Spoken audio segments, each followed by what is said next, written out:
Hello friend, आज मी बनवणार आहे बकराच्या मटणाची भाजी। हे बघा, मटण स्वच्छ धुवून घेतलेलं आहे।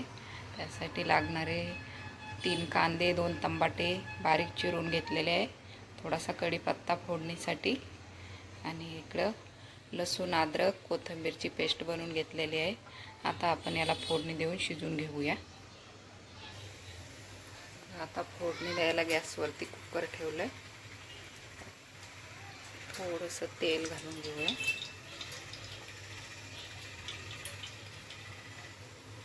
तेल टाकलं, आता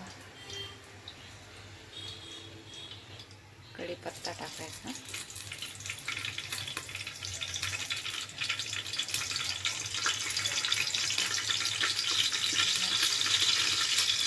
कढीपत्ता झाला, कांदा घालूया।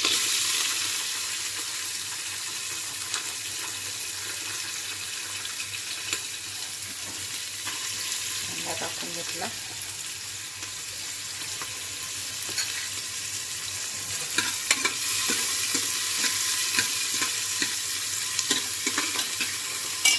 थोडासा कांदा हलका तळून द्यायचा।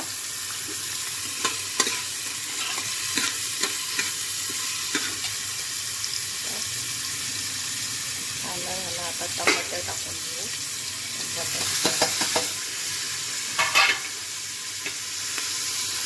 टमाटर पण थोडंसं घ्यायचं तेलामध्ये, थोडं परतायचं, जास्त नाही, कारण आपण मटण शिजवून घेणार आहे त्यासाठी।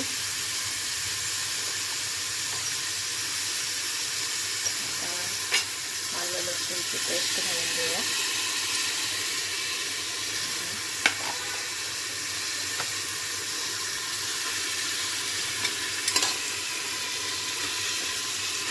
लसूण पेस्ट पण घातली,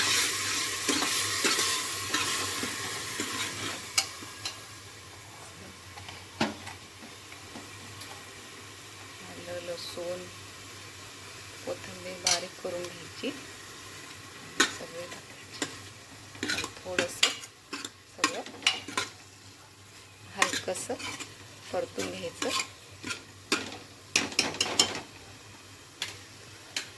ह्याच्यात मटण टाकायचं।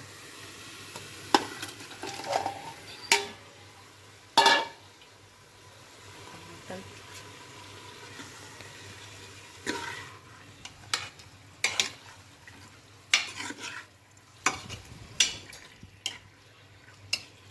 टाकून घेतलं मटण। आता याचं कुकरचं झाकण लावून घ्यायचं। हे मीठ हळद घालून चांगलं पाणी वाटलं की मग त्याच्यात पाणी टाकून दुसरं। हॅलो फ्रेंड, हे बघा, आता आपली भाजी तयार झालेली आहे। आता मी देणार आहे हे बघा, अशी काळ्या मसाल्यातली मटणाची भाजी, कांदा, लिंबू आणि बाजरीची भाकर। बघा, ही छानशी बनून झालेली आहे। कोणाकोणाला आवडती बाजरीची भाकर, मटणाची भाजी, कांदा लिंबू त्याच्यासोबत खायला। तर चला, कमेंट करून सांगा कमेंटमध्ये की कोणाकोणाच्या आवडीचं आहे जेवण। आवडलं तर लाईक करा, शेअर करा। बाय।